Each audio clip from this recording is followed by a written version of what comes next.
For years, people in town whispered that the rich never returned for what they threw away. But that morning, a long black car rolled down the dusty ranch road, tires crunching slow like the man inside carried unfinished business. And far behind that car, tied to an empty trailer hook, was a memory everyone thought he'd forgotten, the white filly he once sold without a second thought. The story began 10 years earlier, on a day when Luke had still been a boy working at Red Willow Ranch. He remembered the argument near the gate, the millionaire shouting about delays, the ranch owner trying to calm him down, and the small, frightened filly tangled in a rope halter too tight for her face. She was barely 6 months old, delicate like wind-blown snow, shaking each time the man raised his voice. "I'm done with this horse," the millionaire snapped. "Sell her, keep her, I don't care. She's useless to me." Luke had stepped forward then, quiet but steady. "She's not useless. She's just scared." The man scoffed and drove away, leaving dust, silence, and a trembling filly behind. Luke worked with her the entire afternoon, speaking softly, moving slow. And when she touched his hand for the first time, something in his chest shifted, like he had been chosen. He named her Starling. And for 10 long years she lived under his care. So when the black car returned now, stopping at the same gate, Luke already knew. The man who abandoned her wanted her back. And he wasn't here for a friendly visit. The car door opened with a soft click, but the tension it carried spread through the yard like a cold wind. Luke stood still beside the fence, watching as the millionaire stepped out, older now, sharper around the eyes, suit crisp against the dusty air of the ranch. He scanned the place like he owned it, like 10 years hadn't passed, like he hadn't left a terrified filly behind. "Luke," he said, voice calm but heavy with something unspoken. "You still run this ranch?" Luke didn't answer right away. He glanced toward the pasture where Starling grazed under the morning sun, her white coat glowing softly. "I work here," he said. "But you didn't come to ask about my job." The man followed his gaze toward the mare. Starling lifted her head slowly, ears moving, sensing something she didn't understand yet. Luke could see it, recognition trying to wake, fear mixing with confusion. "I came for what belonged to me," the millionaire said plainly. "That horse." Luke's jaw tightened. "You sold her. She stopped belonging to you the moment you walked away." The man took a step closer, eyes colder now. "Horses like her are rare. My daughter is old enough to ride. I want her back." Luke shook his head. "You can't just show up after 10 years and claim her." Starling walked toward the fence, drawn by Luke's voice. She stood beside him, brushing her muzzle against his shoulder like she always did when she sensed tension. The millionaire's expression shifted, not soft, not warm, but calculating. "Funny," he said. "I don't remember her acting that gentle before." Luke kept a hand on her neck, steadying her. "She learned trust here." The man narrowed his eyes. "Trust can be relearned." Luke looked at Starling, then back at him. "Or broken again." For a moment, neither moved. Then the millionaire said quietly, "We'll see who she chooses." Starling's breath tightened. Because for the first time in her life, the man who abandoned her had returned. And he wanted to take her away. Starling stood frozen beside Luke, her breath quick and uneven, as if some old memory pressed against her ribs. She didn't understand the words the millionaire spoke, but she understood voices, tones, rhythm, intent. And something about his voice made her shift closer to Luke, her shoulder brushing his arm like she needed an anchor. The millionaire smirked at that. "Interesting. She remembers you." Luke didn't return the smile. "She remembers what fear feels like." Before the man could answer, the ranch owner, Mr. Harlan, walked out of the barn wiping dust off his hands. "What's going on here?" he asked, though one look at the black car and the tense posture between them was enough to guess. The millionaire straightened. "I'm here to collect my horse. I sold her to you under the impression she was ordinary. She's not. She has pedigree." Harlan raised a brow. "Pedigree you never cared about until today." "My daughter needs a show horse," the man said simply. Luke stepped forward, calm but unyielding. "Starling is not a tool for someone to use when they feel like it." The millionaire ignored him and walked toward the fence. Starling's muscles tightened instantly. Her ears pinned back, eyes wide. She backed up fast, nearly bumping into Luke. "That's enough," Luke snapped. "Don't go near her." But the man lifted a hand anyway, not to hit, just to reach. And that tiny gesture made Starling bolt. She spun away so sharply dust flew up around her hooves. She ran toward the far end of the pasture, breathing hard, stopping only when she reached the fence line. Her chest rose and fell in panicked waves. The millionaire lowered his hand, annoyed. "You see? She's still wild. Luke stared at him. No. She's scared of you. Starling stared back from the distance, trembling. And in her eyes, Luke saw something chilling. She remembered exactly who he was. Luke didn't chase her. He knew better than to run after a frightened horse, especially one whose fear came from somewhere deeper than noise or surprise. He stepped to the fence and simply waited, letting Starling see that he wasn't leaving her side. Dust drifted slowly back to the ground. The millionaire watched with a face that tried to look patient but couldn't hide his irritation. Mr. Harlan sighed. She hasn't run like that in years. What did you do to her back then? The millionaire stiffened. Nothing. She was skittish. Wait. I didn't have time to deal with her. Luke's voice stayed calm, but the edge beneath it was impossible to miss. She wasn't weak. She was young. And she was treated like she didn't matter. For a moment the man said nothing. His jaw tightened. Starling finally stopped near the far fence, her head turned toward Luke, ears twitching. She didn't move closer, but she didn't run farther either. She was watching him, waiting for his signal, his voice, his steadiness. Luke cupped his hands around his mouth. It's all right, girl. You're safe. Starling shifted her weight nervously, but her breathing slowed. She took one cautious step forward. Then another. The millionaire scoffed. So what? She comes when you call. That doesn't make her yours. Luke didn't look at him. I didn't say she was mine. I said she was safe here. Harlan stepped closer to the millionaire. If you want her back, you'll need proof you still own her. And even then, there's her well-being to consider. The man shot him a cold look. Pedigree papers don't expire. They don't erase trauma either, Luke said quietly. Starling finally reached the middle of the pasture. She stopped again, ears pinned toward the millionaire, body rigid with a fear she couldn't hide. The man noticed it, and something flickered in his expression. Not guilt. Annoyance. A reminder that she wasn't obedient. Luke turned toward him. If you think she'll go with you willingly, try calling her. The millionaire hesitated, then lifted his hand and clicked his tongue sharply. The reaction was immediate. Starling bolted back again, but this time she didn't run far. She ran straight to Luke. She pressed her head against his chest, shaking, seeking the one place she trusted. Luke stroked her neck. See, he murmured. Her choice is clear. The millionaire's voice turned low, almost threatening. We'll see about that. And that was the moment Luke understood. This fight wasn't about a horse. It was about control. And the man who lost it 10 years ago. Starling stayed pressed against Luke, her breath warm and uneven against his shirt, as if she feared he might disappear if she loosened her grip. Luke kept a hand on her neck, brushing slow strokes the way she liked, grounding her back into the present. The millionaire watched them with a tightening jaw, his eyes narrowing as if Starling's fear offended him more than it concerned him. Mr. Harlan stepped in between them, his voice firm. If you want to claim that horse, you'll need more than papers. You'll need to prove she won't be harmed. The millionaire let out a cold laugh. Harmed? Please. She's dramatic. She always has been. Luke felt Starling flinch at the tone. He didn't turn away from her. She's not dramatic. She's remembering. The man took a step closer. You think you understand her better than I do? Luke didn't answer. Starling's trembling said enough. Harlan folded his arms. If you want a fair chance, we can bring in someone who knows behavior, someone neutral. The millionaire raised a brow. A behavior test? You're joking. Harlan met his eyes without blinking. I'm not. Luke felt Starling shift, her breath finally slowing as she listened to the voices around her. He whispered, It's okay, girl.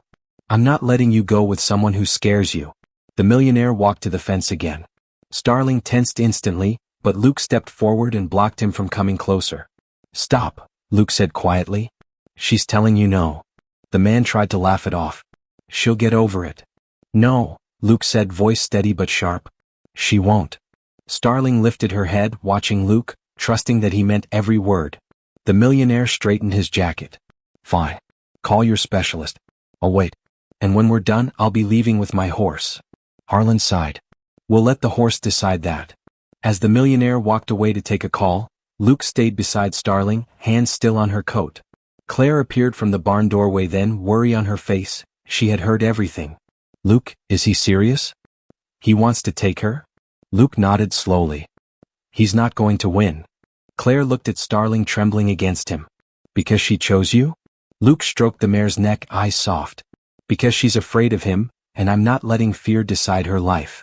Starling exhaled deeply, pressing her forehead to Luke's shoulder. Luke closed his eyes for a moment. Whatever came next, he knew the fight had only begun. Starling calmed little by little, her breaths turning from sharp bursts into slow waves. Luke felt the change beneath his hand, fear loosening its grip, trust taking its place again. Claire stepped closer, careful not to crowd the mare. "She's shaking less," she whispered. Luke nodded. "She feels you both here. That matters." Before Claire could answer, Mr. Harlan returned from his office with his phone in hand.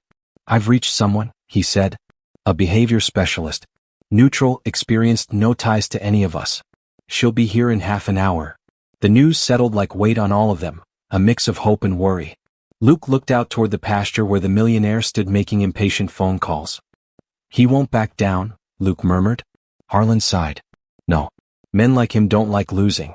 Even when they're wrong." Starling flicked her ears at the sound of that distant voice. Even from far away it bothered her. She pressed herself a little closer to Luke, searching for his steadiness. Claire reached out and touched Starling's shoulder softly. "She's trying so hard to be brave." Luke's voice softened. "She's been brave her whole life. She just never had anyone to protect her before." For a moment they all fell quiet. Then the millionaire ended his call with a loud snap, turning toward them with a forced smile. "Good news," he announced, walking back toward the fence. Starling tensed immediately. "My lawyer is on standby. Once your specialist is done, we'll handle the paperwork." Luke stepped slightly in front of Starling, not touching her, just giving her a wall of safety. "She's not a contract," Luke said. "She's a living creature." The millionaire shrugged. "She's valuable. That's enough." Claire's father walked out then, overhearing the last words. "Value doesn't make you an owner," he said plainly. The millionaire's eyes sharpened. "We'll let the test decide that." Starling let out a tiny, frightened sound, a sound she hadn't made in years, and Luke felt something twist in his chest.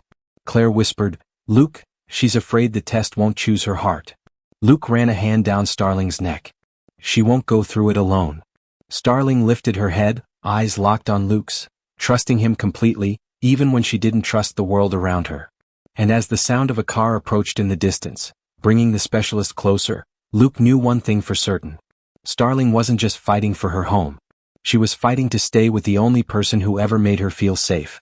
The car rolled to a stop near the barn, gravel crunching under the tires.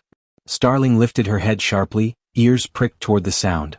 Not panicked this time, but alert, the way a horse checks a new arrival before deciding what to feel.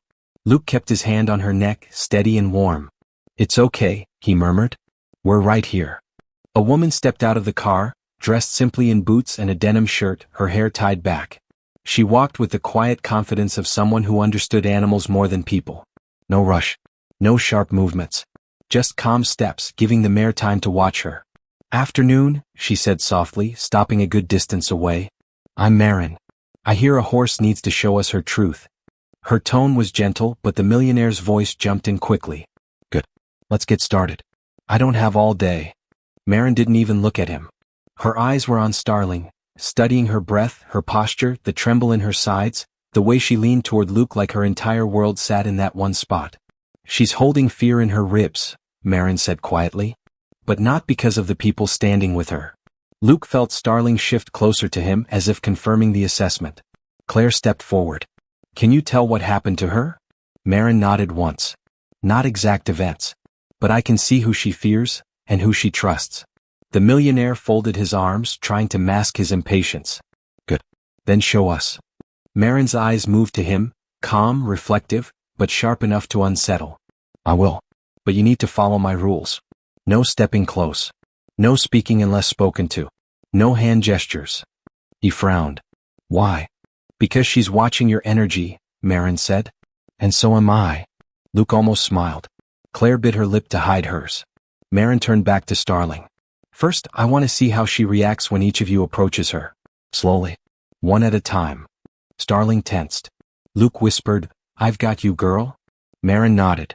"We'll start with the person she trusts most." She pointed to Luke.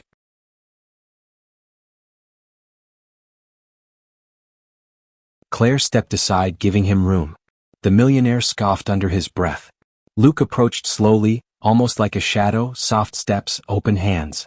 Starling's ears flicked toward him, her breath easing with each inch he covered. By the time he reached her, she pressed her forehead against his chest, her whole body relaxing like she'd been waiting for him. Maren smiled softly. That's not trained behavior. That's devotion. The millionaire shifted his weight, annoyed. Maren wrote something on her clipboard. Next, she said, lifting her eyes. Someone she knows but not deeply yet. She pointed to Claire. Starling watched her with cautious curiosity, not fear, and took one step toward her. Gentle, hesitant, but willing. Maren wrote again. Then she pointed toward the millionaire. Last, she said. The one she remembers most clearly. The man stepped forward with a forced confident smile. And Starling froze. Not a tremble, a lock. Her muscles stiffened, her breath shortened, her eyes widened. One more step from him. Starling spun away so fast dust burst under her hooves. Maren held up a hand. Stop. The millionaire halted mid-stride. Maren set her clipboard down slowly, her voice clear and steady. She isn't afraid of strangers, she said. She's afraid of you. Silence fell so heavy it felt like the barn itself heard it. Anne Starling, still trembling near Luke, lifted her head, as if finally, someone had spoken the truth she could never say. Maren walked toward Starling with slow, measured steps, stopping several feet away to give the mare space. Starling's chest rose and fell quickly, the panic still fading from her muscles.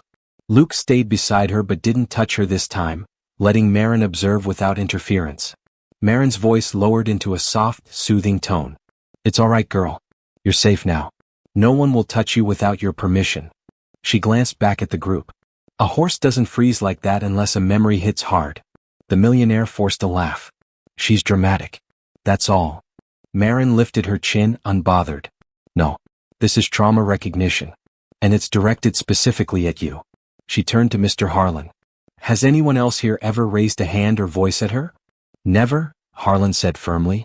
Luke raised her with patience from the day she arrived. Maren nodded. It shows. Starling slowly took a step toward Maren, not in trust but in curiosity.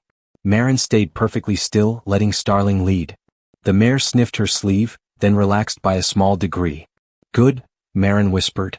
You understand safety when you feel it. Luke exhaled quietly.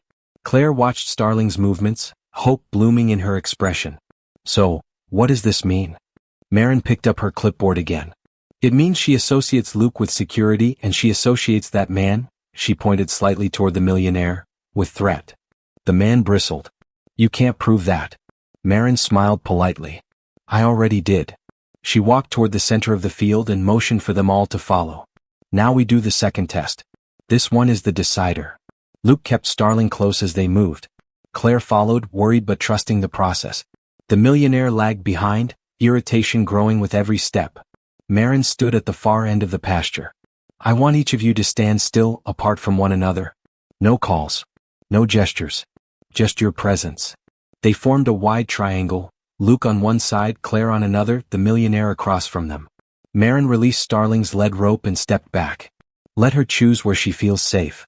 Starling hesitated at first, looking around, breathing unsure. Then she lifted her head, ears turning. She scanned Claire. Then Luke. Then the millionaire. And then she made her choice. She walked straight to Luke, no hesitation, no pause, and rested her head against his chest. The millionaire's face darkened. Maren wrote one final note on her clipboard. She chose her person. Luke placed a hand on Starling's mane, unable to hide the emotion softening his eyes. The millionaire stepped forward sharply. This test means nothing. She's mine. I paid for her. Maren folded her arms. You gave her up. Legally. Morally. Emotionally. She doesn't know you. She doesn't want you. The man glared at Luke. Fine. If she won't come willingly, then I'll get her through the courts. Luke's jaw tightened. Starling's breath hitched. Claire's fists curled at her sides. Maren stared at the millionaire, unblinking. Do that, she said calmly. And you'll lose. Because every test shows one thing. She pointed at Starling, leaning on Luke like her life depended on it.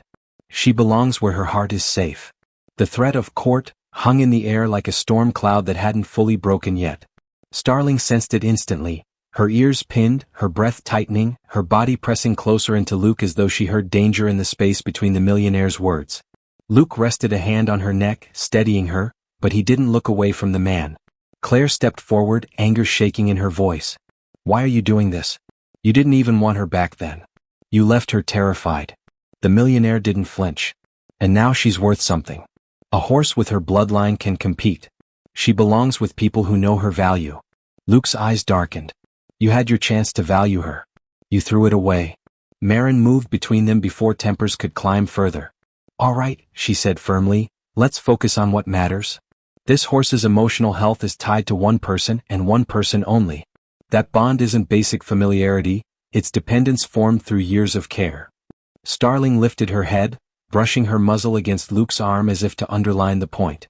Mare continued, taking her away would re-traumatize her. She might shut down completely. She could stop eating, stop trusting, stop engaging with any training. The millionaire's jaw clenched. You're exaggerating. No, Mare said. I'm protecting a living creature. Behind them, Mr. Harlan walked closer, holding a stack of old papers in his hand. Before we go further, he said, there's something you should see. The millionaire turned sharply. What is that? Harlan held the papers out. A copy of the original sale receipt. The one you signed. Luke felt Starling shift next to him, ears turning toward the documents like she somehow sensed the importance. Harlan handed the top page to Mare. She scanned it, and her eyebrows rose. Well, she said, turning the paper around so they all could see. This changes everything. The millionaire stepped forward, suddenly tense. What does it say? Mare tapped a line written in faded ink, a line none of them expected. It says, she read aloud, transfer of ownership is permanent. No claims allowed after 7 days. Starling took a slow breath. Luke felt hope flicker. And for the first time, the millionaire looked unsure. The millionaire snatched the paper from Maren's hand as if he could erase the words by holding them tight enough. His eyes ran over the faded ink again and again, disbelief tightening every muscle in his face. This can't be right. There must be a mistake. There isn't, Harlan said calmly. You signed it yourself. Luke kept a steady hand on Starling's neck, feeling her heartbeat slow as the tension around her shifted. Claire stepped closer, watching the millionaire's expression break through its confident shell for the first time. Mare folded her arms. Legally, she hasn't been your horse for a decade. Emotionally, she stopped being yours the moment you walked away from her. The man's voice cracked with frustration. The papers don't matter. I can still reclaim her. I'll make an offer. Luke's jaw tightened. She is not for sale. The millionaire let out a sharp breath. Everything has a price. Luke didn't raise his voice, he didn't need to. Not her. Starling lifted her head, brushing her muzzle against Luke's shoulder like she understood every word being spoken. Claire's father walked forward now, shoulders squared, voice steady. Even if Luke agreed, which he won't, I wouldn't allow it. This filly grew up here. She became family. And we protect family. The millionaire laughed bitterly. A horse isn't family. Claire stepped beside her father. Then you never deserved her. Silence hit the pasture like a quiet thunder. Mare looked between them, then faced the millionaire. Your claim is invalid. The horse has clearly chosen her handler. And every test shows she sees Luke as her safe place. Taking her would cause psychological harm, and any judge would side with that. The man stared at Starling, not with affection, but with the cold realization of losing control a second time. He tried one last attempt. She'll forget him in a week. Luke stroked Starling's mane. She never forgot what you did in 10 years. Starling stepped forward then, leaving Luke's side only to walk toward the millionaire. Claire gasped, unsure. Luke held his breath. Starling stopped 3 feet from the man. She looked at him, really looked, as if searching for something. Recognition. Memory. Fear. Then she pinned her ears, took 2 steps back, and returned to Luke, pressing her body against him like choosing her home. Mare breathed out. There's your answer. The millionaire stared at the ground, defeated but furious. This isn't over. Luke placed a hand gently over Starling's cheek. It is for her. The millionaire turned sharply and walked toward his car. And for the first time since he arrived, Starling didn't tremble. She stood tall. Because she knew she wasn't going anywhere. The millionaire's car door slammed shut, and the sound echoed across the ranch like a final warning he couldn't put into words. Starling didn't flinch this time. She lifted her head, ears forward, watching the dust trail behind the black car as it rolled down the long road, farther and farther away. When it finally disappeared, she exhaled a deep, heavy breath, a breath she had been holding for 10 long years. Luke stepped around to face her. You did good, girl. His hand brushed her cheek, and Starling leaned into the touch, not out of fear but out of choice. Claire walked toward them with tears in her eyes, this time not from worry but from relief. She knew, Claire whispered. She knew the moment he came that he wasn't safe. Mare nodded thoughtfully. Horses don't judge by logic. They judge by memory. And her memory told her exactly who he was. She glanced at Luke. And who you are. Mr. Harlan returned with the rest of the paperwork, patting Starling gently on her neck. Well, Luke, he said with a small smile, it looks like she's officially yours, legally, emotionally, and in every way that matters. Luke stared at the papers, suddenly overwhelmed. I never asked for ownership. I just wanted her safe. That, Mare said, is why she chose you. Starling nickered softly and nudged his shoulder, her eyes warm and steady. Claire smiled. She's telling you she agrees. Harlan folded the papers. We'll formalize everything tomorrow. Tonight, let her rest. She's been carrying fear for too long. Luke gently wrapped his arms around Starling's neck, resting his forehead against hers. You're home, he whispered. Starling breathed out, soft and peaceful. But then Mare stepped forward, her tone changing slightly. Before I leave, she said, there's something else I need to tell you. Luke lifted his head. Claire looked confused. What is it? Mare hesitated, just long enough to make all of them shift. This mare, she said slowly, doesn't just trust you. Luke frowned. What do you mean? Mare met his eyes. She depends on you. Completely. If anything ever happened to you, she would break. The wind went still. Starling stepped closer as if understanding every word. And suddenly Luke realized. Winning her wasn't the end of the story. It was the beginning of a responsibility he hadn't expected. Maren's words settled into the quiet evening like dust floating down after a long storm. Luke looked at Starling, truly looked, and saw the truth in her eyes. She wasn't just bonded to him.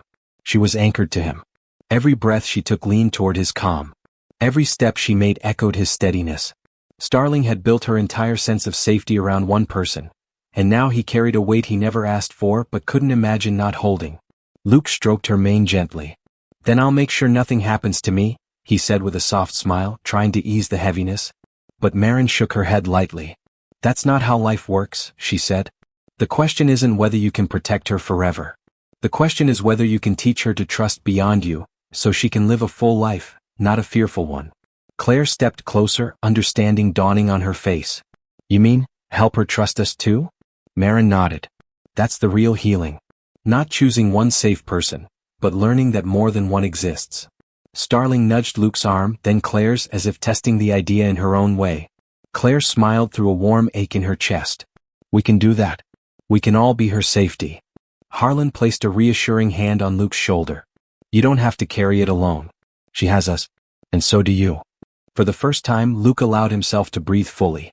Starling, sensing the release, softened beside him, her body relaxing in a way that felt like trust spreading outward, not just inward.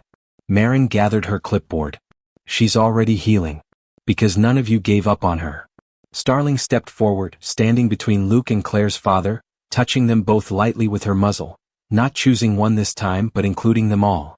Claire whispered, she's learning? Luke smiled. So am I. The sun dipped low, casting long golden light across the ranch as Starling stood surrounded, not by fear, not by people who once ignored her pain, but by a family rebuilding itself around her. A family she helped create. Moral lesson. Sometimes the ones we save end up saving us in ways we never expect. Trust is not built in a moment, it grows slowly through gentle choices, steady hearts, and people who stay. And when a broken soul finally learns that safety can come from more than one place, healing becomes something shared, not carried alone.